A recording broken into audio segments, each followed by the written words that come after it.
Salah satu penyebab terangkatnya iman, saudara sekalian, yang banyak juga meremehkan syariat agama Allah, menganggap ada ajaran lain yang lebih bagus. Hati-hati.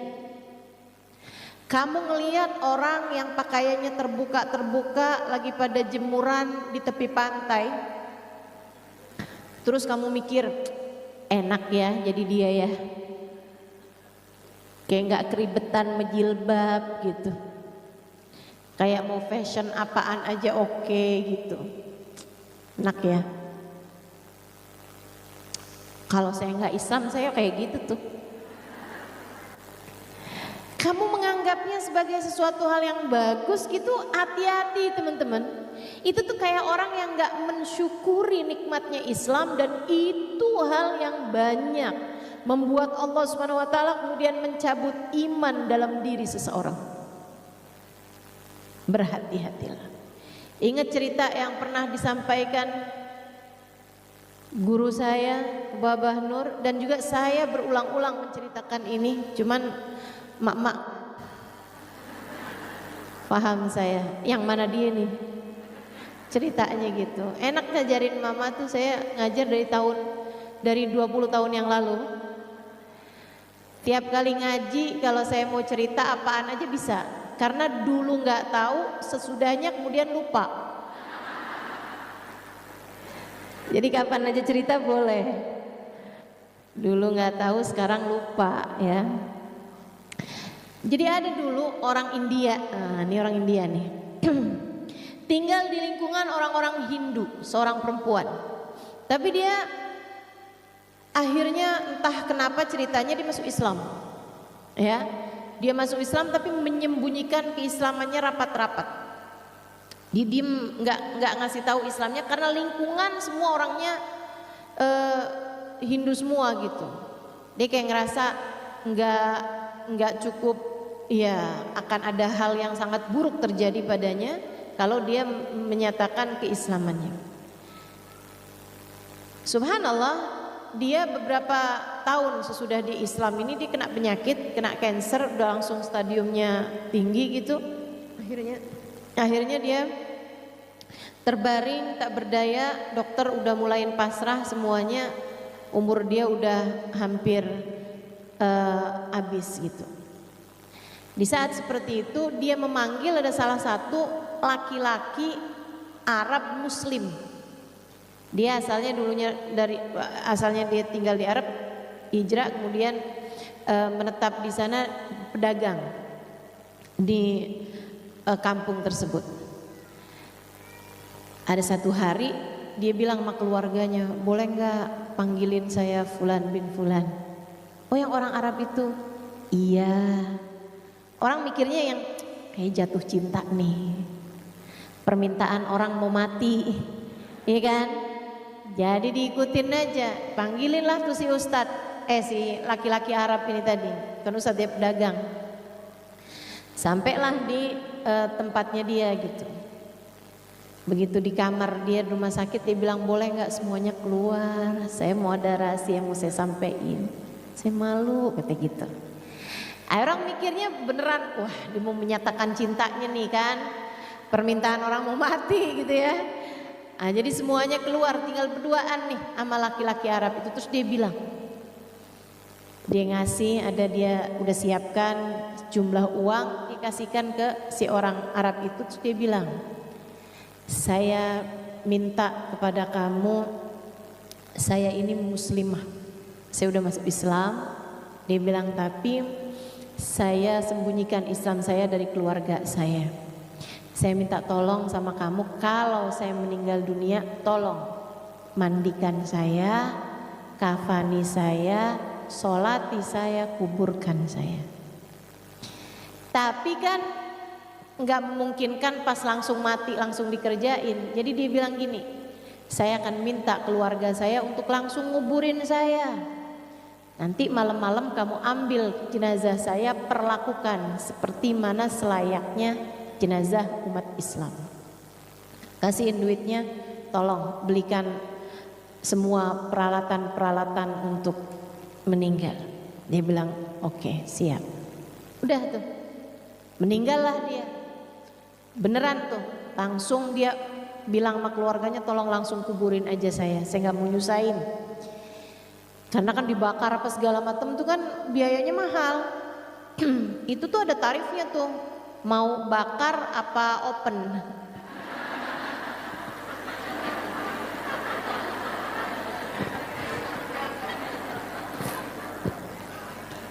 Mau bakar apa panggang ya. Masya Allah. Dikirain bercanda, padahal saya serius loh. Ini informasi. Teman-teman sekalian, akhirnya jadi dia bilang, tolong langsung kuburin aja. Dan bener, langsung dikuburin tuh sama mereka. Jadi ditandainlah sama dia kuburannya kan. Oh, dari pohon Kamboja 3 kuburan gitu kan. Ditandain sama dia. Malam hari dia bawa petromak, dia gali kuburan itu. Begitu digali dia heran karena ternyata yang di dalam sudah berkafan. Kok masih kaget aja? Padahal saya udah cerita bolak-balik loh ini. Itu tadi lupa ya. Baiklah. Dia heran, tapi kan karena dia menjalankan amanat temennya, dia pun akhirnya memastikan bahwa yang di dalam nih memang si perempuan itu tadi gitu. Jadilah dilepas sama dia kain kafannya itu yang bagian atas. Saat dilepas, diambil kain kafannya gitu, pas dibuka ternyata jenggotan. Dia bukan perempuan yang meninggal itu, laki-laki, ada tai lalatnya di sebelah sini. Bukan perempuan yang meninggal yang dia lihat kemarin itu. Jadi kaget banget, akhirnya dia masukkan kembali jenazah tersebut ke dalam kuburnya, dia uruk lagi. Nah, kain kafannya yang paling atas itu diambil sama dia, mau nyari gimana caranya biar dia bisa mensolati jenazah temennya itu. Di sekitar situ nggak ada kuburan baru selain kuburannya dia, karena memang nggak ada yang meninggal selain dia. Dan di kampung tersebut nggak ada orang Islam, artinya nggak ada orang yang pakai kain kafan. Jadi dia heran gitu. Udah tuh berbulan kemudian dia berangkat pergi haji. Dia memang pergi haji gitu tahun itu. Di saat dia pergi haji tuh kain kafan yang itu dibawa kemana-mana sambil dia doa, ya Allah saya kepengen nih jalanin amanat temen saya nih perempuan, saya nggak tahu gimana cara jalanin amanatnya. Dia dikuburnya di mana saya nggak tahu gitu kan. Mendadak hilang dari kuburannya, ganti orang tuh kan gimana ceritanya gitu. Satu hari saat dia lagi di Masjid Haram dan dia kemana-mana memang bawa tuh kain kain kafan itu mana-mana. Ntar kalau dia tawaf dia taruhin sama dia di pundaknya kayak gitulah. Ada orang habis selesai dia sholat nyamperin dia gitu. Dia bilang, Pak boleh saya tanya itu kain apa yang Bapak bawa? Saya liatin Bapak bawa mana-mana. Dia bilang iya nih, ini kain kafan. Kain kafan nih Pak, sama persis ya sama yang dipakai bapak saya ketika meninggal. Wah ini jangan-jangan jawaban nih dari doanya dia selama ini, karena minta biar bisa jalanin amanah kan. Akhirnya dia bilang kain kafan ini Pak nggak umum dipakai orang, tapi saya pakai kain kafan ini adanya cuma di daerah tertentu lah gitu kan. Dan tapi saya pakai kain ini waktu nguburin bapak saya. Bapak kamu meninggal kapan? Dikasih tahu hari yang sama dengan meninggalnya temennya yang perempuan itu tadi. Dia bilang bapak kamu meninggal di mana? Di Mekah dan dikuburkan di Ma'la, di Hajun, dekat kuburannya Sayyidah Khadijah bintu Khuwailid, istri baginda kita Nabi besar Muhammad. Di Ma'la sana tuh di Hajun. Akhirnya dia bilang, bapak kamu kayak apaan orangnya?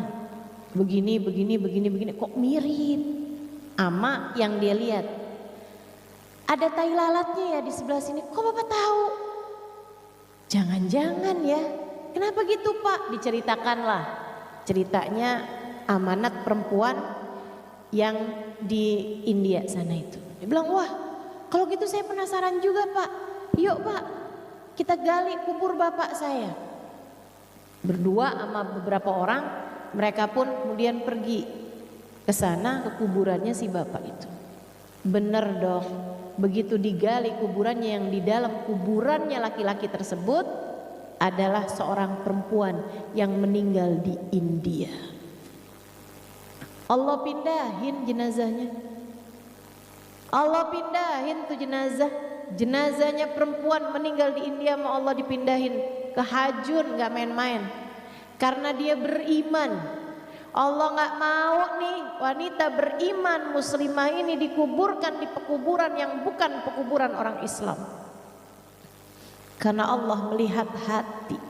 Hatimu beriman, hatimu penuh dengan keimanan, gak pantas untuk kumpul sama mereka-mereka ini yang tidak beriman. Jadi sama Allah dipindahkan, gak tanggung-tanggung. Allah mindahinnya gak dikaret.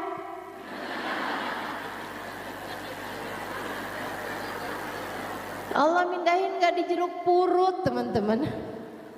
Allah pindahinnya langsung di Ma'la, di Hajun, dekat perempuan nomor 1, Sayyidah Khadijah bintu Khuwailid, istri baginda kita Nabi besar Muhammad sallallahu alaihi wasallam, wanita yang nomor 1 beriman kepada Allah Subhanahu wa taala.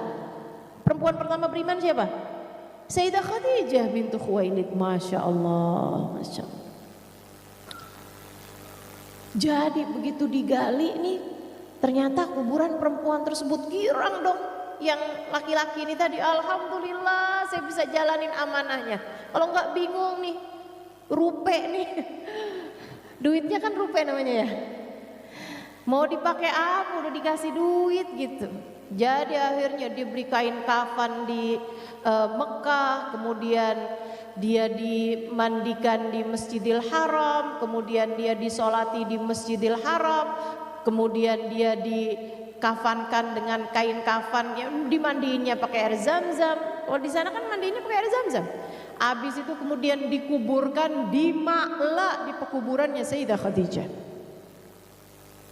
Beruntung nih yang perempuan. Iman itu hanya akan membuatmu berkumpul dengan yang sama denganmu. Yang kesian yang bapak-bapak itu dong.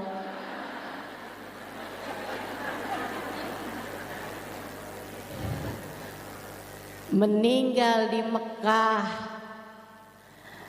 dikafanin pakai kafannya orang Islam, disolatin di Masjidil Haram, dikuburkan di Ma'la. Allah pindahin ke India barengan orang-orang Hindu di sana, teman-teman. Sian banget nih orang. Apa artinya? Artinya dia dianggap kayak orang Hindu di sisi Allah. Artinya dia dianggap gak mukmin di sisi Allah. Artinya bukan orang Islam nih dia nih. Sana dah kamu di sana, kumpul sama orang-orang teman-teman kamu di sana. Kenapa kok bisa begitu? Ditanyakanlah kepada keluarganya. Si istri bilang, suami saya tuh sebenarnya soleh sih, sholat gak tinggal, puasa gak tinggal, pernah haji, sering umroh. Tapi sih memang, mohon maaf nih ya, kalau lagi musim dingin, malam-malam habis berhubungan intim, dia suka bilang enak ya jadi orang Hindu, orang Buddha gitu. Enak jadi ashabul hunud, jadi orang-orang Hindu-Hindu itu. Dia bilang kalau habis hubungan nih nggak pakai kedinginan mandi. Kita jadi orang Islam nih ribet nih, pakai segala harus mandi, mana dingin lagi. Kayak gitu. Ucapan yang kayaknya dia ngomongnya mungkin kayak bercanda, kayak nggak serius gitu. Tapi itu dia tuh, meremehkan ajaran agama Allah, melihat kayak ada yang lebih menyenangkan dari menjadi umat Islam. Itu hati-hati teman-teman, hati-hati. Kadang-kadang anak-anak remaja kita, kadang emak-emak juga sih ya, bercanda-bercanda bawa-bawa urusan-urusan kayak begituan tuh. Jangan. Jangan. Ntar lo masuk neraka, misalnya gitu kan ya. Terus dibilangin gitu, kayaknya gak serem deh masuk neraka, ada banyak tuh artis Hollywood katanya gitu. Ntar ada Michael Jackson nyanyi, ntar ada ini, suka kayak begituan tuh. Hati-hati teman-teman, bercanda yang begituan tuh jangan dah, jangan. Takutnya Allah lihat hati kamu beneran punya rasa kayak begitu, akhirnya Allah cabut. Oh kamu mau masuk neraka aja ya, udah dah. Jangan. Mudah-mudahan kamu masuk surga, gitu kan? Biar ketemu sama fulan bin fulan. Ntar gimana? Kalau dia sampai masuk surga, gue mendingan keluar lagi. Ada tuh suka ada yang, saya pernah dengar kayak begitu bercandaan. Hati-hati teman-teman. Ini saya omongin nih bukan karena apa ya, karena memang mau ngasih tahu. Kadang-kadang kita nih orang-orang awam macam kita nih, kalau nggak dikasih contohnya nggak ngeh gitu, bahwa itu tuh hal yang kadang-kadang suka diucapkan begitu aja gitu. Jangan, kamu bercanda yang lain aja. Bercanda yang lain aja teman-teman. Ada banyak kan bahan bercandaan. Kamu sendiri ngaca tuh kan udah pengen ketawa. Masya Allah. Untuk kita di sini kan ketawa mulu nih. Kita bercanda tapi kan nggak pakai yang urusan dosa gitu. Jadi kalau mau bercanda silahkan bercanda, akan tetapi jangan bawa-bawa hal-hal yang bisa mendatangkanmu kepada murkanya Allah, Jadi bercanda yang lain aja, nggak usah bawa-bawa urusan agama, ya. Waktu saya di Tarim, orang kalau minta doa sama saya, usik berdoa, tolong ya doain saya. Saya suka tanya, doa apa? Selalu aja, hampir semuanya mengatakan hal yang sama. Ida'ili bihusnil khatimah. Doakan saya biar husnul khatimah. Begitu nyampe ke Indonesia, kalau ada orang bilang Ustazah doain saya, biasanya lanjut tuh doanya, minta apa langsung dibilang, nggak pakai tanya. Ustazah doain saya biar utang cepat lunas. Ustazah doain saya biar cepat dapat jodoh. Ustazah doain saya biar jadi orang kaya. Ustazah doain saya biar suami nggak mendua. Ya Allah, ternyata kebanyakan orang kita kalau minta doa seringnya urusan duniawi. Bukan berarti nggak boleh, boleh aja sih. Cuman takutnya begitu kamu mati nyesel kalau semua doamu selama ini adalah sesuatu yang tidak ikut kamu bawa ketika kamu mati. Kalau kita lihat para sahabat ketika mereka berjumpa dengan Nabi Muhammad, selalu saja banyak di antara mereka yang minta doa. Nabi pernah tanya, doanya apa? Macem-macem jawaban para sahabat. Ada yang begini, Harithah menjawab, Ida'ili an yarzuqani Allah asyhada fi sabili. Rasul, doakan saya biar saya dikaruniai mati syahid di jalan Allah. Ada lagi yang lain doanya, ya Rasulullah, id'ili an yarzuqani Allah murafaqatan bika ya Rasulullah. Doakan biar saya nanti di masa sesudah kematian saya, di masa akhirat nanti bisa mendampingimu wahai Rasulullah, bisa berjumpa denganmu wahai Rasul, bisa ada dalam rombonganmu wahai Rasulullah.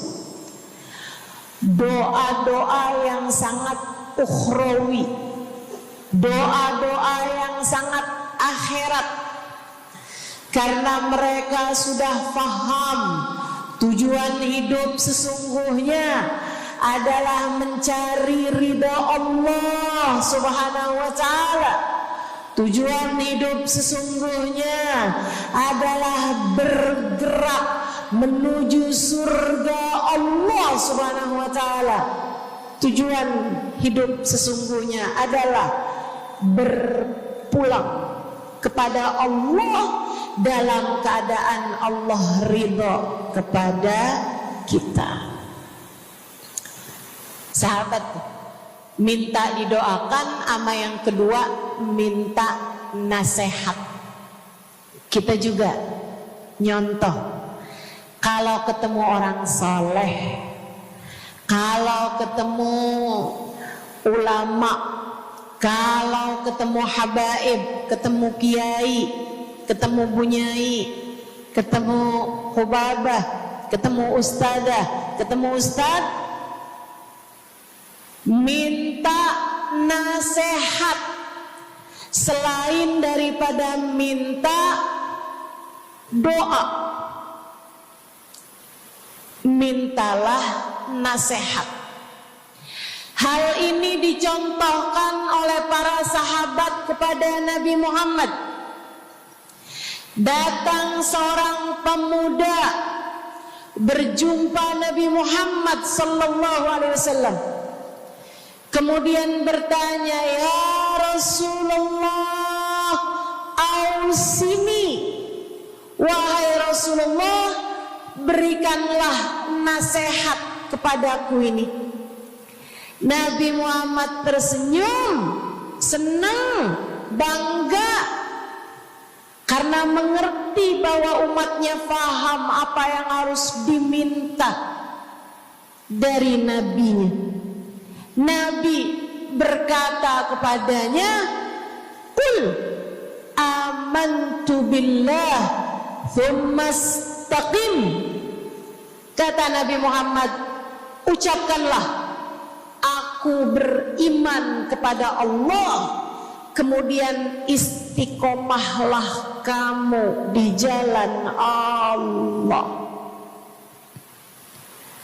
Nasihat Nabi Muhammad buat pemuda tersebut, nasihat Nabi Muhammad buat pemuda-pemuda umatnya sepanjang zaman, nasihat Nabi Muhammad buat umatnya baik yang muda maupun yang tua, baik laki-laki maupun perempuan, baik yang pintar maupun yang kurang pintar, semua umatnya dinasehati sama Nabi Muhammad. Karenanya akan saya sampaikan hal ini kepadamu hari ini.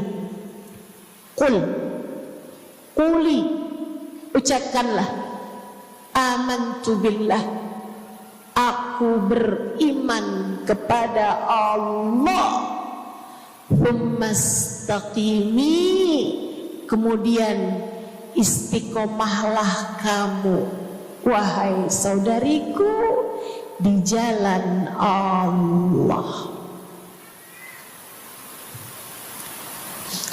Katakanlah, aku beriman kepada Allah,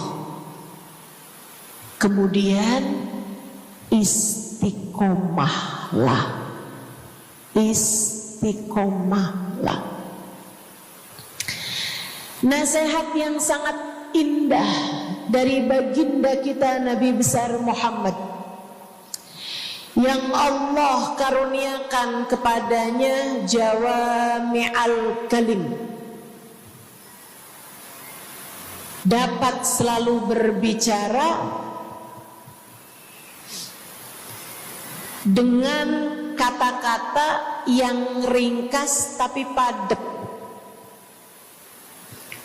Nabi itu ucapannya ringkas tapi padat. Nggak kayak saya, Bu, udahlah panjang. Dan ya,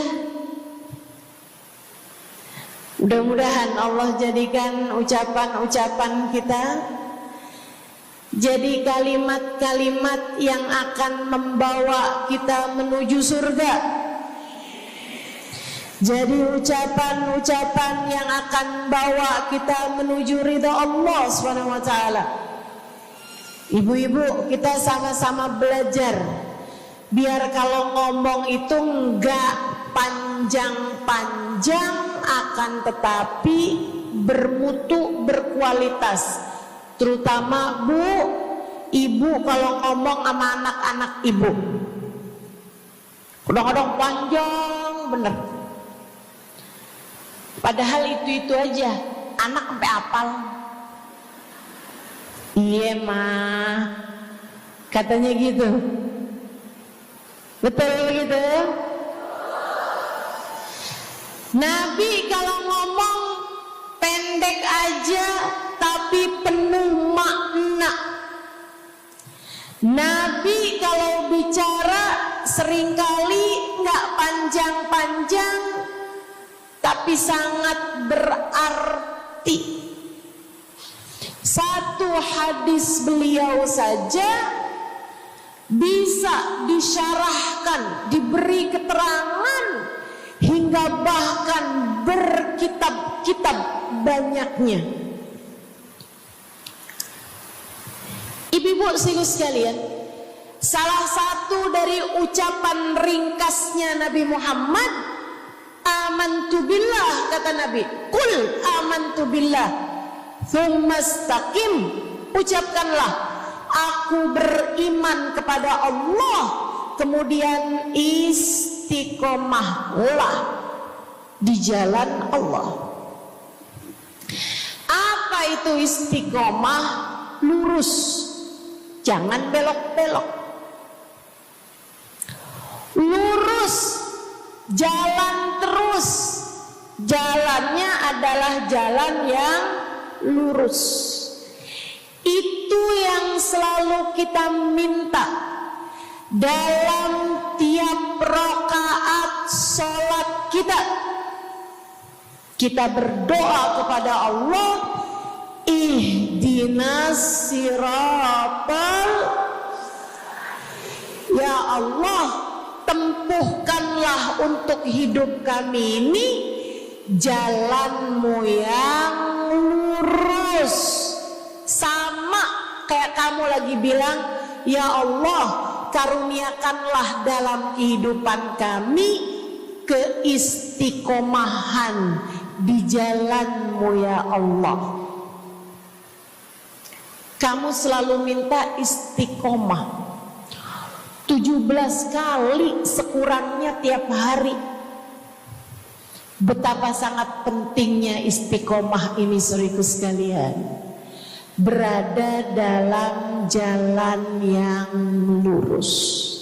Saya mau bahas jalan lurus yang dimaksud ini apa aja. Satu, kamu harus lurus imannya. Amantu billah, aku beriman kepada Allah. Kata Nabi Muhammad sallallahu alaihi wasallam, qul amantu billah, ucapkanlah aku beriman kepada Allah. Maka istiqomah tersebut yang nomor satu adalah dalam urusan keimanan. Bu, K, D, Na, yang lurus imanmu. Iman yang lurus tuh yang gimana Ustazah? Iman yang lurus adalah memahami 2 kalimat syahadat yang menjadi pintu gerbang keimananmu. Orang kalau masuk Islam, dia jadi orang yang beriman, dia mengucapkan kalimat syahadat. Apa itu? La ilaha illallah. Yang pertama. Yang kedua, Muhammad Rasulullah. Tidak ada Tuhan selain Allah. Itu harus kamu miliki dalam hatimu secara lurus, istiqomah. Enggak ada Tuhan selain Allah. Jangan hari ini Tuhannya Allah, besoknya Tuhannya duit. Apapun aja yang disuruh sama duit, yang ada duitnya, yang haram-haram pun diterjang. Lah kenapa begitu? Saudaraku sekalian, qul amantu billah, ucapkan aku beriman kepada Allah, aku faham arti la ilaha illallah. Tidak ada Tuhan selain Allah. Tidak ada yang mengatur kehidupan selain Allah. Tidak ada yang memberi rezeki selain Allah. Maka berimanlah kepada Allah. Kalau ada istri bilang sama suaminya, kalau kamu nanti pulang bawa duit, ahlan wa sahlan, selamat datang. Tapi kalau kamu pulang nanti nggak bawa duit, silakan tidur di luar.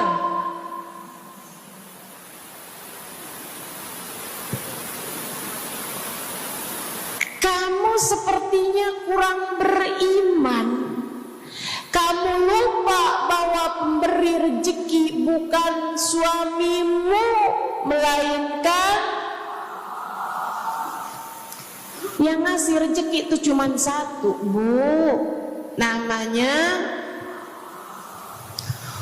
bukan pekerjaan, bukan atasan, bukan pemerintah.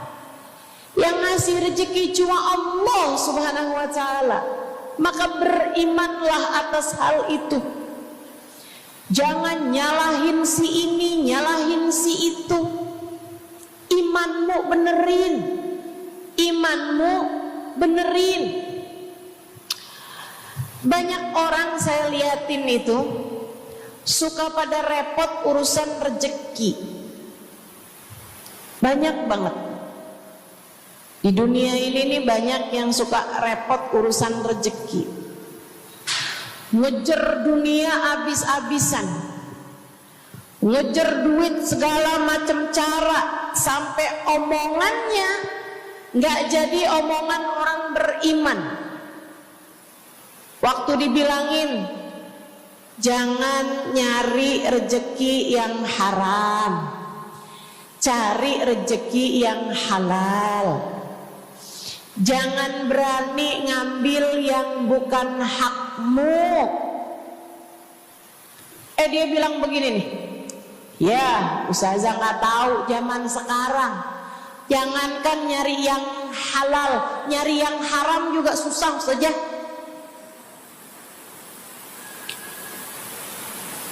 Itu omongan orang nggak beriman.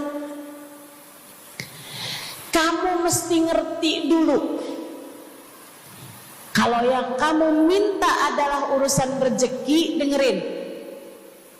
Kalau yang kamu minta urusan rezeki, kamu harus datang kepada alamatnya. Yang sering kali membuat kamu setengah mati urusan rezekimu, sampai mau-maunya menghinakan diri, minta-minta sama orang, berharap dari orang. Seorang ibu berharap dari anaknya, seorang istri berharap dari suaminya. Saudariku sekalian, yang sering kali membuat kamu tersiksa urusan rezeki adalah karena kamu salah alamat. Kamu salah alamat. Kamu sedang tersesat jalan. Kamu sedang salah arah. Makanya jadinya kemana-mana kamu nggak nemu. Orang alamatnya aja salah. Ini kalau kamu mau ke Kubah Mas, tapi kamu perginya ke Taman Mini, nyampe apa nggak nyampe? Dapat apa enggak majelisnya? Nggak dapat. Kenapa? Salah alamat.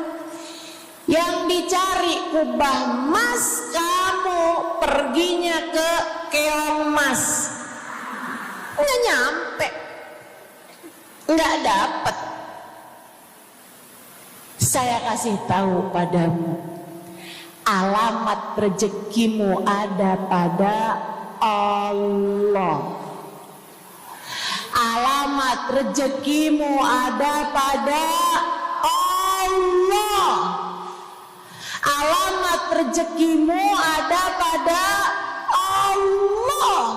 Maka berimanlah kepadanya, fahamilah arti la ilaha illallah.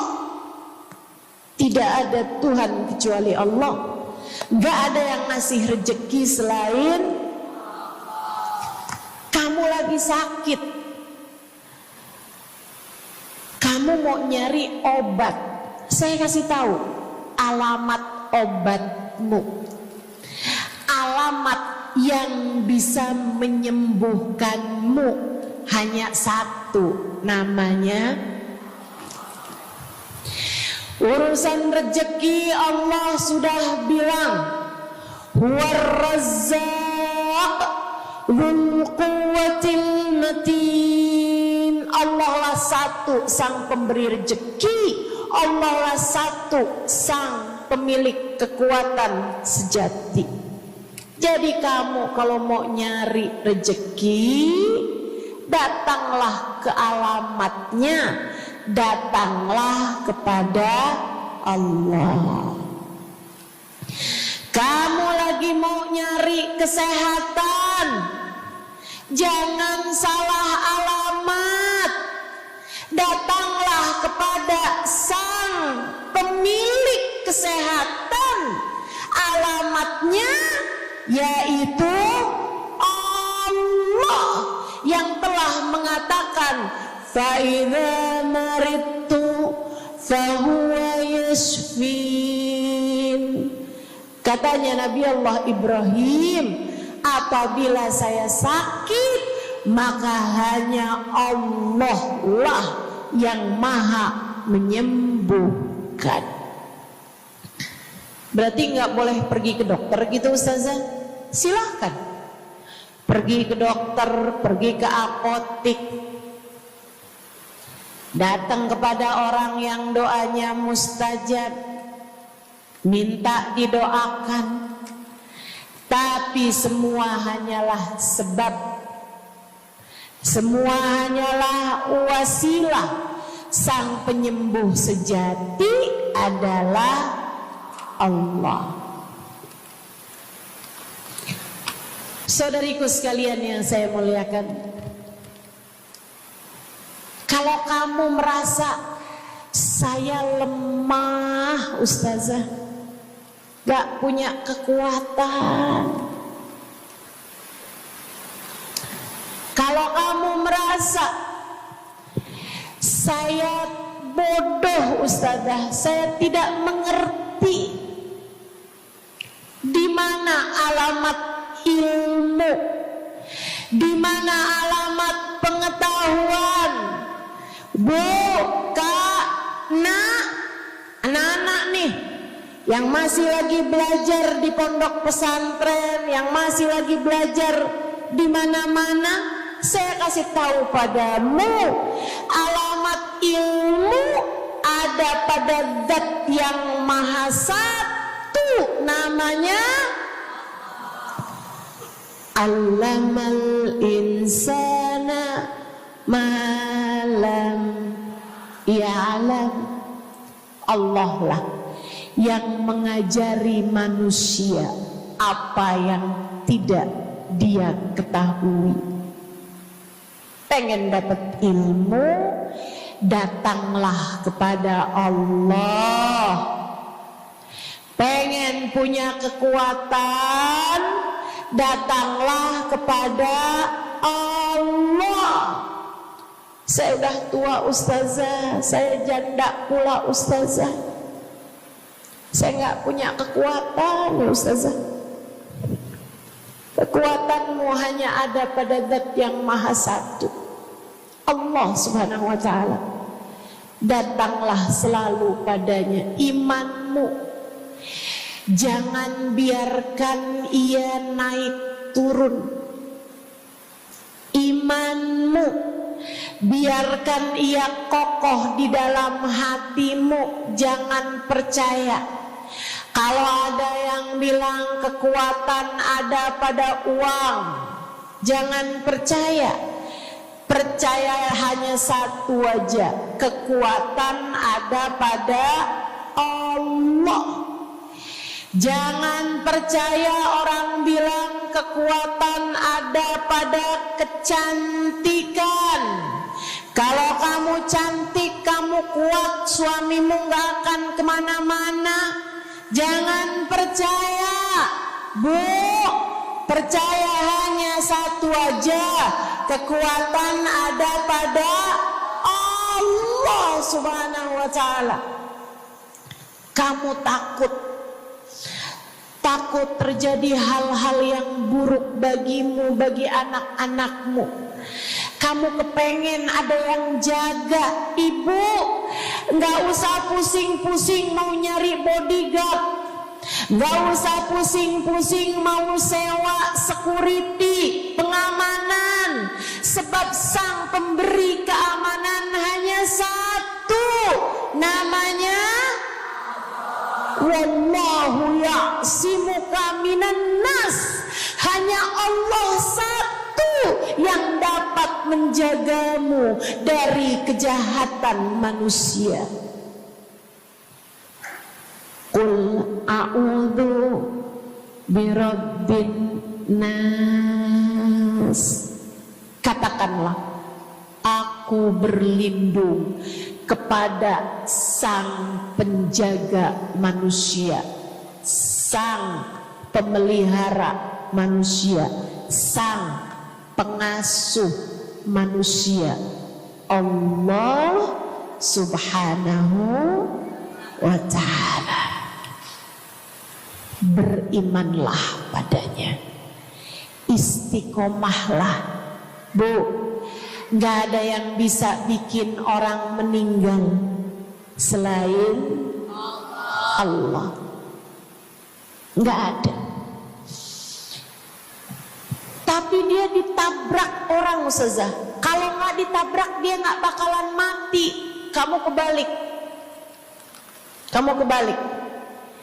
Justru karena dia harus mati, Allah jadikan dia ditabrak. Jelas? Ini imannya mesti yang benar. Salah satu penyebab terakhir rumaknya iman. Saudara sekalian, yang banyak juga meremehkan syariat agama Allah, menganggap ada ajaran lain yang lebih bagus. Hati-hati. Kamu melihat orang yang pakaiannya terbuka lagi pada jemuran di tepi pantai, terus kamu mikir, enak ya jadi dia ya, kayak nggak keribetan menjilbab gitu, kayak mau fashion apaan aja oke gitu, enak ya. Kalau saya nggak Islam saya kayak gitu tuh. Kamu menganggapnya sebagai sesuatu hal yang bagus gitu, hati-hati teman-teman. Itu tuh kayak orang yang nggak mensyukuri nikmatnya Islam, dan itu hal yang banyak membuat Allah Subhanahu Wa Taala kemudian mencabut iman dalam diri seseorang. Berhati-hatilah. Ingat cerita yang pernah disampaikan guru saya, Babah Nur, dan juga saya berulang-ulang menceritakan ini, cuman mak-mak kan paham saya yang mana dia nih ceritanya gitu. Enak ngajarin mama tuh, saya ngajar dari 20 tahun yang lalu. Tiap kali ngaji kalau saya mau cerita apaan aja bisa, karena dulu nggak tahu, sesudahnya kemudian lupa. Jadi kapan aja cerita boleh. Dulu nggak tahu, sekarang lupa ya.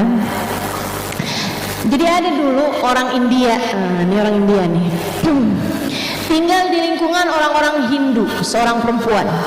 Tapi dia akhirnya entah kenapa ceritanya dia masuk Islam, ya. Dia masuk Islam tapi menyembunyikan keislamannya rapat-rapat. Diem, nggak ngasih tahu Islamnya karena lingkungan semua orangnya Hindu semua gitu. Dia kayak ngerasa nggak cukup, ya akan ada hal yang sangat buruk terjadi padanya kalau dia menyatakan keislamannya. Subhanallah, dia beberapa tahun sesudah di Islam ini dia kena penyakit, kena cancer, udah langsung stadiumnya tinggi gitu. Akhirnya dia terbaring tak berdaya, dokter udah mulai pasrah semuanya, umur dia udah hampir habis gitu. Di saat seperti itu dia memanggil ada salah satu laki-laki Arab Muslim. Dia asalnya dia tinggal di Arab, hijrah kemudian menetap di sana, pedagang di kampung tersebut. Ada satu hari dia bilang sama keluarganya, boleh nggak panggilin saya Fulan bin Fulan? Oh, yang orang Arab itu? Iya.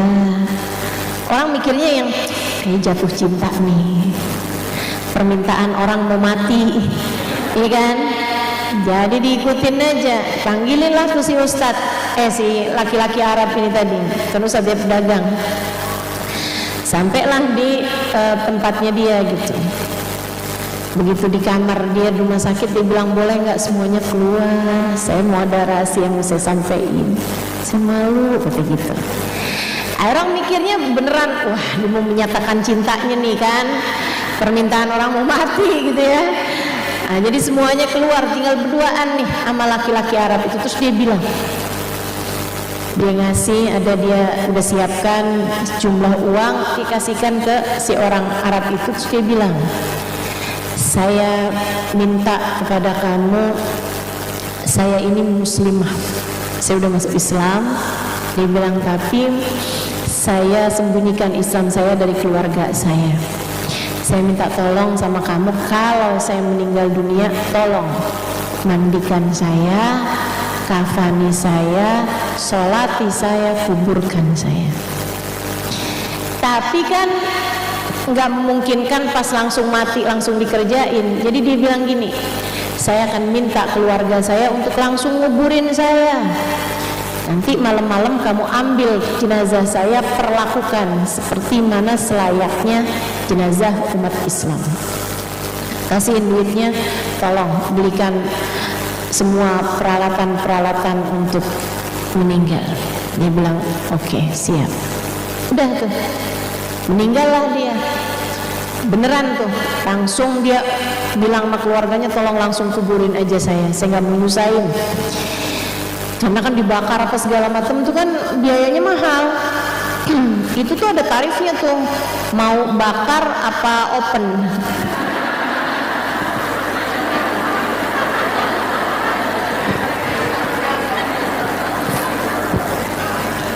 Mau bakar apa panggang ya. Masya Allah. Dikirain bercanda, padahal saya serius loh. Ini informasi. Teman-teman sekalian, akhirnya jadi dia bilang, tolong langsung kuburin aja. Dan bener, langsung dikuburin tuh sama mereka. Jadi ditandainlah sama dia kuburannya kan. Dari pohon Kamboja 3 kuburan gitu kan. Ditandain sama dia. Malam hari dia bawa petromak, dia gali kuburan itu. Begitu digali dia heran karena ternyata yang di dalam sudah berkafan. Kok masih kaget aja? Padahal saya udah cerita bolak-balik loh ini. Itu kita dia lupa ya. Baiklah. Dia heran, tapi kan karena dia menjalankan amanat temennya, dia pun akhirnya memastikan bahwa yang di dalam nih memang si perempuan itu tadi gitu. Jadilah dilepas sama dia kain kafannya itu yang bagian atas. Saat dia lepas, ambil kain kafannya gitu, pas dibuka ternyata jenggotan. Dia bukan perempuan yang meninggal itu, laki-laki, ada tai lalatnya di sebelah sini. Bukan perempuan yang meninggal yang dia lihat kemarin itu. Jadi kaget banget, akhirnya dia masukkan kembali jenazah tersebut ke dalam kuburnya, dia uruk lagi. Nah, kain kafannya yang paling atas itu diambil sama dia, mau nyari gimana caranya biar dia bisa mensolati jenazah temennya itu. Di sekitar situ nggak ada kuburan baru selain kuburannya dia, karena memang nggak ada yang meninggal selain dia. Dan di kampung tersebut nggak ada orang Islam. Artinya nggak ada orang yang pakai kain kafan. Jadi dia heran gitu. Udah tuh berbulan kemudian dia berangkat pergi haji. Dia memang pergi haji gitu tahun itu. Di saat dia pergi haji itu kain kafan yang itu dibawa kemana-mana sambil dia doa, ya Allah, saya kepengen nih jalanin amanat temen saya nih perempuan, saya nggak tahu gimana cara jalanin amanatnya. Dia dikuburnya di mana saya nggak tahu gitu kan. Mendadak hilang dari kuburannya, ganti orang tuh kan gimana ceritanya gitu. Satu hari saat dia lagi di Masjid Haram dan dia kemana-mana memang bawa tuh kain kain kafan itu mana-mana. Ntar kalau dia tawaf dia taruhin sama dia di pundaknya kayak gitulah. Ada orang habis selesai dia sholat nyamperin dia gitu. Dia bilang, Pak, boleh saya tanya itu kain apa yang Bapak bawa? Saya liatin Bapak bawa kemana-mana. Dia bilang, iya nih, ini kain kafan. Kain kafan nih Pak, sama persis ya sama yang dipakai bapak saya ketika meninggal. Wah, ini jangan-jangan jawaban nih dari doanya dia selama ini, karena minta biar bisa jalanin amanah kan.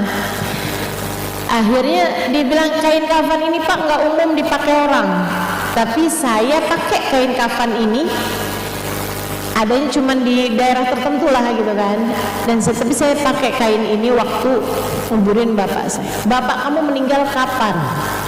Dikasih tahu hari yang sama dengan meninggalnya temennya yang perempuan itu tadi. Dia bilang, bapak kamu meninggal di mana?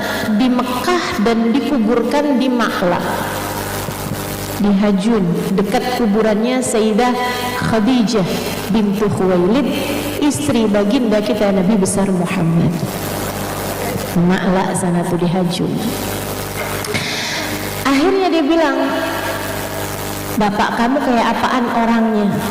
Begini, kok mirip ama yang dia lihat. Ada tai lalatnya ya di sebelah sini. Kok bapak tahu? Jangan-jangan ya Kenapa gitu Pak? Diceritakanlah ceritanya amanat perempuan yang di India sana itu. Dia bilang, wah kalau gitu saya penasaran juga Pak, yuk Pak kita gali kubur bapak saya. Berdua sama beberapa orang, mereka pun kemudian pergi ke sana, ke kuburannya si bapak itu. Bener dong, begitu digali kuburannya, yang di dalam kuburannya laki-laki tersebut adalah seorang perempuan yang meninggal di India. Allah pindahin jenazahnya, Allah pindahin tuh jenazahnya perempuan meninggal di India, mau Allah dipindahin ke Hajun, nggak main-main, karena dia beriman. Allah nggak mau nih wanita beriman muslimah ini dikuburkan di pekuburan yang bukan pekuburan orang Islam, karena Allah melihat hati. Hatimu beriman, hatimu penuh dengan keimanan, gak pantas untuk kumpul sama mereka-mereka ini yang tidak beriman. Jadi sama Allah dipindahkan, gak tanggung-tanggung. Allah mindahinnya gak dikaret,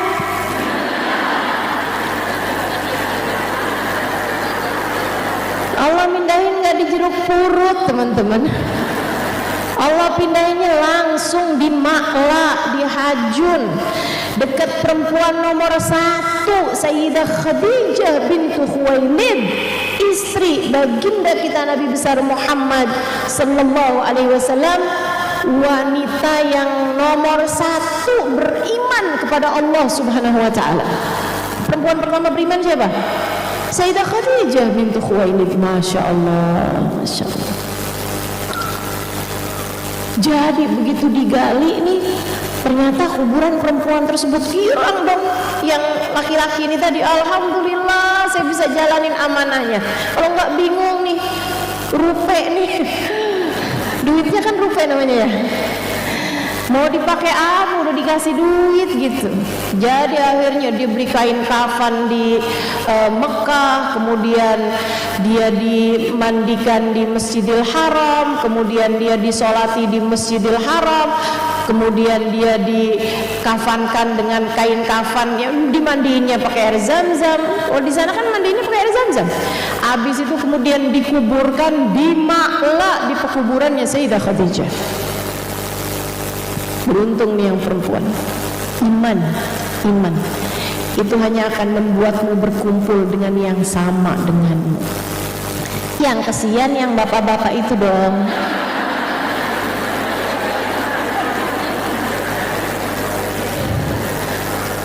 Meninggal di Mekah,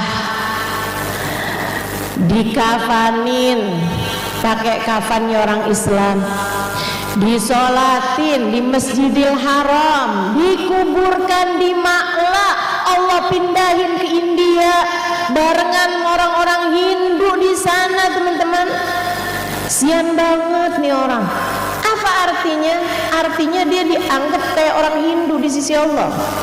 Artinya dia dianggap gak mukmin di sisi Allah. Artinya bukan orang Islam nih dia nih.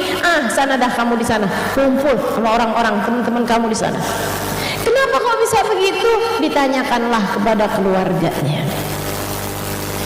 Si istri bilang, suami saya tuh sebenarnya soleh sih, sholat nggak tinggal, puasa nggak tinggal, pernah haji, sering umroh. Tapi sih memang, mohon maaf nih ya, kalau lagi musim dingin, malam-malam habis berhubungan intim, dia suka bilang enak ya jadi orang Hindu, orang Buddha gitu. Enak jadi ashabul hunud, jadi orang-orang Hindu-Hindu itu. Dia bilang kalau habis hubungan nih nggak pakai kedinginan mandi. Kita ya orang Islam nih ribet nih, pakai segala harus mandi, mana dingin lagi. Kita gitu. Ucapan yang kayaknya dia ngomongnya mungkin kayak bercanda, kayak nggak serius gitu.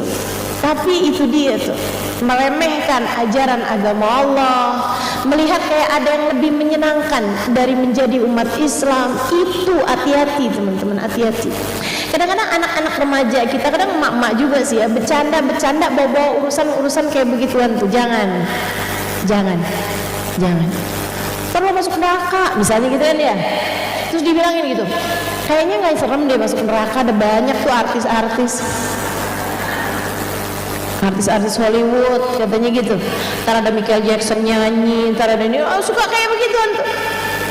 Hati-hati teman-teman, bercanda yang begituan tuh jangan dah, jangan. Takutnya Allah lihat hati kamu beneran punya rasa kayak begitu, Allah cabut. Oh kamu mau masuk neraka aja ya udah dah. Jangan. Mudah-mudahan kamu masuk surga, gitu kan? Biar ketemu sama Fulan bin Fulan. Ntar gimana? Kalau dia sampai masuk surga, gue mendingan keluar lagi. Ada tuh suka ada yang, saya pernah dengar kayak begitu bercandaan. Hati-hati teman-teman. Ini saya omongin nih bukan karena apa ya, karena memang mau ngasih tahu. Kadang-kadang kita nih orang-orang awam macam kita nih kalau nggak dikasih contohnya nggak ngeh gitu, bahwa itu tuh hal yang kadang-kadang suka diucapkan begitu aja gitu. Jangan, kamu bercanda yang lain aja. Bercanda yang lain aja teman-teman. Ada banyak kan bahan bercandaan. Kamu sendiri ngaca tuh kan udah kan ketawa. Masya Allah. Itu kita di sini kan ketawa mulu nih.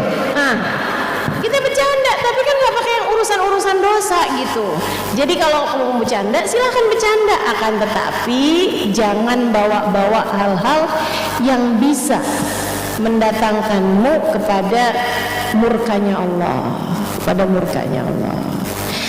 Jadi bercanda yang lain aja, nggak usah bawa-bawa urusan agama, ya.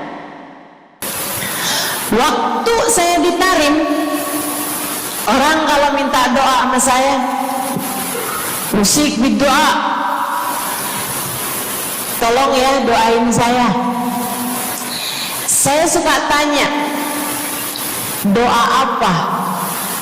Selalu aja, hampir semuanya mengatakan hal yang sama. Ud'aili bihusnil khatimah. Doakan saya biar husnul khatimah.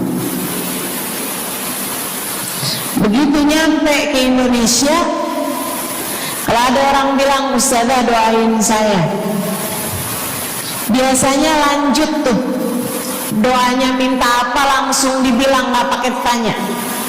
Ustazah doain saya biar utang cepat lunas. Ustazah doain saya biar cepat dapat jodoh. Ustazah doain saya biar jadi orang kaya. Ustazah doain saya biar suami nggak mendua. Ya Allah, ternyata kebanyakan orang kita kalau minta doa seringnya urusan duniawi. Bukan berarti nggak boleh aja sih. Cuman takutnya begitu kamu mati nyesel kalau semua doamu selama ini adalah sesuatu yang tidak ikut kamu bawa ketika kamu mati. Kalau kita lihat para sahabat ketika mereka berjumpa dengan Nabi Muhammad, selalu saja banyak di antara mereka yang minta doa. Nabi pernah tanya, doanya apa? Macem-macem jawaban para sahabat. Ada yang begini, Harithah menjawab, Ida'ili an yarzuqani Allah asyhada fi sabili. Rasul, doakan saya biar saya dikaruniai mati syahid di jalan Allah. Ada lagi yang lain doanya, ya Rasulullah, id'ili an yarzuqani Allah murafaqatan bika ya Rasulullah. Doakan biar saya nanti di masa sesudah kematian saya, di masa akhirat nanti bisa mendampingimu wahai Rasulullah, bisa berjumpa denganmu wahai Rasul, bisa ada dalam rombonganmu wahai Rasulullah. Doa-doa yang sangat ukhrawi, doa-doa yang sangat akhirat, karena mereka sudah paham tujuan hidup sesungguhnya adalah mencari ridha Allah Subhanahu wa ta'ala. Tujuan hidup sesungguhnya adalah bergerak menuju surga Allah Subhanahu wa ta'ala. Tujuan hidup sesungguhnya adalah berpulang kepada Allah dalam keadaan Allah ridha kepada kita. Sahabat minta didoakan, ama yang kedua minta nasihat. Kita juga nyontoh kalau ketemu orang soleh, kalau ketemu ulama, kalau ketemu habaib, ketemu kiai, ketemu bunyai, ketemu khubabah, ketemu ustazah, ketemu ustaz, minta nasihat. Selain daripada minta doa, mintalah nasihat. Hal ini dicontohkan oleh para sahabat kepada Nabi Muhammad. Datang seorang pemuda berjumpa Nabi Muhammad sallallahu alaihi wasallam, kemudian bertanya, "Ya Rasulullah, ausini, wahai Rasulullah, berikanlah nasihat kepadaku ini." Nabi Muhammad tersenyum, senang, bangga, karena mengerti bahwa umatnya faham apa yang harus diminta dari Nabi. Nabi berkata kepadanya, "Qul amantu billah tsumma istaqim." Kata Nabi Muhammad, ucapkanlah, aku beriman kepada Allah, kemudian istiqomahlah kamu di jalan Allah. Nasihat Nabi Muhammad buat pemuda tersebut, nasihat Nabi Muhammad buat pemuda-pemuda umatnya sepanjang zaman. Nasihat Nabi Muhammad buat umatnya, baik yang muda maupun yang tua, baik laki-laki maupun perempuan, baik yang pintar maupun yang kurang pintar, semua umatnya dinasehati sama Nabi Muhammad. Karenanya akan saya sampaikan hal ini kepadamu hari ini. Quli, ucapkanlah, amantu billah, aku beriman kepada Allah. Tsumastaqimi, kemudian istiqomahlah kamu wahai saudariku di jalan Allah. Katakanlah, aku beriman kepada Allah, kemudian istiqomahlah, istiqomahlah. Nasihat yang sangat indah dari baginda kita Nabi besar Muhammad, yang Allah karuniakan kepadanya jawami'al kalim, dapat selalu berbicara dengan kata-kata yang ringkas tapi padat. Nabi itu ucapannya ringkas tapi padat. Nggak kayak saya, Bu, udahlah panjang dan ya, mudah-mudahan Allah jadikan ucapan-ucapan kita jadi kalimat-kalimat yang akan membawa kita menuju surga, jadi ucapan-ucapan yang akan bawa kita menuju ridha Allah SWT. Ibu-ibu, kita sama-sama belajar biar kalau ngomong itu enggak panjang-panjang, akan tetapi bermutu, berkualitas. Terutama Bu, ibu kalau ngomong sama anak-anak ibu, kadang-kadang panjang bener. Padahal itu aja, anak sampai apal. Iya mah, katanya gitu. Betul gitu. Nabi kalau ngomong pendek aja tapi penuh makna. Nabi kalau bicara seringkali nggak panjang-panjang tapi sangat berarti.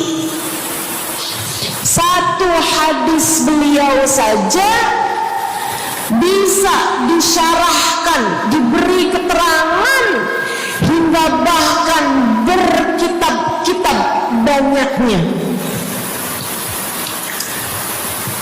Ibu-ibu silih sekalian, salah satu dari ucapan ringkasnya Nabi Muhammad, amantu billah, kata Nabi, kul amantu billah tsumma istaqim, ucapkanlah aku beriman kepada Allah, kemudian istiqomahlah di jalan Allah. Apa itu istiqomah? Lurus, jangan belok-belok, lurus, jalan terus, jalannya adalah jalan yang lurus. Itu yang selalu kita minta dalam tiap rakaat sholat kita. Kita berdoa kepada Allah, ihdinas siratal, ya Allah, tempuhkanlah untuk hidup kami ini jalanmu yang lurus. Sama kayak kamu lagi bilang, ya Allah, karuniakanlah dalam kehidupan kami keistiqomahan di jalanmu ya Allah. Kamu selalu minta istiqomah 17 kali sekurangnya tiap hari. Betapa sangat pentingnya istiqomah ini, saudaraku sekalian. Berada dalam jalan yang lurus. Saya mau bahas jalan lurus yang dimaksud ini apa aja. Satu, kamu harus lurus imannya. Amantu billah, aku beriman kepada Allah. Kata Nabi Muhammad SAW, qul amantu billah, ucapkanlah aku beriman kepada Allah. Maka istiqomah tersebut yang nomor satu adalah dalam urusan keimanan. Bu, Kak, De, Na, yang lurus imanmu. Iman yang lurus tuh yang gimana Ustazah? Iman yang lurus adalah memahami dua kalimat syahadat yang menjadi pintu gerbang keimananmu. Orang kalau masuk Islam, dia jadi orang yang beriman, dia mengucapkan kalimat syahadat. Apa itu? La ilaha illallah yang pertama, yang kedua Muhammad Rasulullah. Tidak ada Tuhan selain Allah. Itu harus kamu miliki dalam hatimu secara lurus, istiqomah. Gak ada Tuhan selain Allah. Jangan hari ini Tuhannya Allah, besoknya Tuhannya duit. Apapun aja yang disuruh sama duit, yang ada duitnya, yang haram-haram pun diterjang. Lah kenapa begitu? Saudaraku sekalian, qul amantu billah, ucapkan aku beriman kepada Allah, aku faham arti la ilaha illallah. Tidak ada Tuhan selain Allah. Tidak ada yang mengatur kehidupan selain Allah. Tidak ada yang memberi rezeki selain Allah. Maka berimanlah kepada Allah. Kalau ada istri bilang sama suaminya, kalau kamu nanti pulang bawa duit, ahlan wa sahlan, selamat datang. Tapi kalau kamu pulang nanti nggak bawa duit, silakan tidur di luar.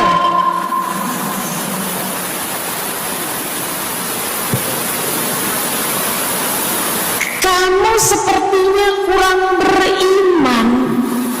Kamu lupa bahwa pemberi rezeki bukan suamimu, melainkan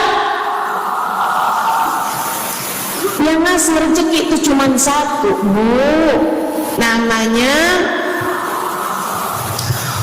bukan pekerjaan, bukan atasan, bukan pemerintah. Yang ngasih rezeki cuma Allah Subhanahu wa ta'ala.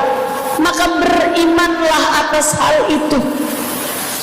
Jangan nyalahin si ini, nyalahin si itu. Imanmu benerin. Imanmu benerin. Banyak orang saya liatin itu suka pada repot urusan rezeki. Banyak banget. Di dunia ini nih banyak yang suka repot urusan rezeki. Ngejar dunia abis-abisan, ngejar duit segala macam cara, sampai omongannya gak jadi omongan orang beriman. Waktu dibilangin jangan nyari rezeki yang haram, cari rezeki yang halal.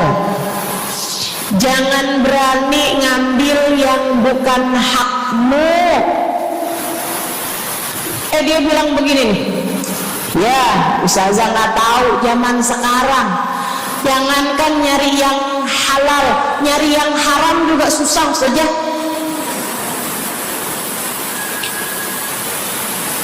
Itu omongan orang nggak beriman. Kamu mesti ngerti dulu, Kalau yang kamu minta adalah urusan rezeki, dengerin. Kalau yang kamu minta urusan rezeki, kamu harus datang kepada alamatnya yang seringkali membuat kamu setengah mati urusan rezekimu, sampai mau-maunya menghinakan diri, minta-minta sama orang, berharap dari orang. Seorang ibu berharap dari anaknya, seorang istri berharap dari suaminya. Saudariku sekalian, yang seringkali membuat kamu tersiksa urusan rezeki adalah karena kamu salah alamat. Kamu salah alamat. Kamu sedang tersesat jalan. Kamu sedang salah arah. Makanya jadinya kemana-mana kamu nggak nemu. Orang alamatnya aja salah. Ini kalau kamu mau ke Kubah Emas, tapi kamu perginya ke Taman Mini, nyampe apa nggak nyampe? Dapat apa enggak majelisnya? Nggak dapat. Kenapa? Salah alamat. Yang dicari Kubah Emas, kamu perginya ke Keong Mas. Nggak nyampe, nggak dapat. Saya kasih tahu padamu, alamat rezekimu ada pada Allah. Alamat rezekimu ada pada Allah. Alamat rezekimu ada pada Allah. Maka berimanlah kepadanya, fahamilah arti la ilaha illallah. Tidak ada Tuhan kecuali Allah. Gak ada yang ngasih rezeki selain. Kamu lagi sakit, kamu mau nyari obat, saya kasih tahu alamat obatmu. Alamat yang bisa menyembuhkanmu hanya satu, namanya urusan rezeki. Allah sudah bilang, War-Razzaq dzul quwwatil matin. Allah lah satu sang pemberi rezeki. Allah lah satu sang pemilik kekuatan sejati. Jadi kamu kalau mau nyari rezeki, datanglah ke alamatnya, datanglah kepada Allah. Kamu lagi mau nyari kesehatan, jangan salah alamat. Datanglah kepada sang pemilik kesehatan. Alamatnya yaitu Allah yang telah mengatakan, fa'idza maridtu fahuwa yashfin. Katanya Nabi Allah Ibrahim, apabila saya sakit, maka hanya Allah lah yang maha menyembuhkan. Berarti nggak boleh pergi ke dokter gitu Ustazah? Silahkan pergi ke dokter, pergi ke apotik, datang kepada orang yang doanya mustajab, minta didoakan. Tapi semua hanyalah sebab, semua hanyalah wasilah. Sang penyembuh sejati adalah Allah. Saudariku sekalian yang saya muliakan, kalau kamu merasa saya lemah ustazah, gak punya kekuatan, kalau kamu merasa saya bodoh ustazah, saya tidak mengerti di mana alamat ilmu, di mana alamat pengetahuan. Bu, kak, nak, anak-anak nih yang masih lagi belajar di pondok pesantren, yang masih lagi belajar di mana-mana, saya kasih tahu padamu, alamat ilmu ada pada Zat yang Maha Satu, namanya Allamal insana malam ya'lam. Allah lah yang mengajari manusia apa yang tidak dia ketahui. Pengen dapat ilmu, datanglah kepada Allah. Pengen punya kekuatan, datanglah kepada Allah. Saya udah tua ustazah, saya janda pula ustazah, saya nggak punya kekuatan ustazah. Kekuatanmu hanya ada pada Zat yang Maha Satu, Allah Subhanahu wa Ta'ala.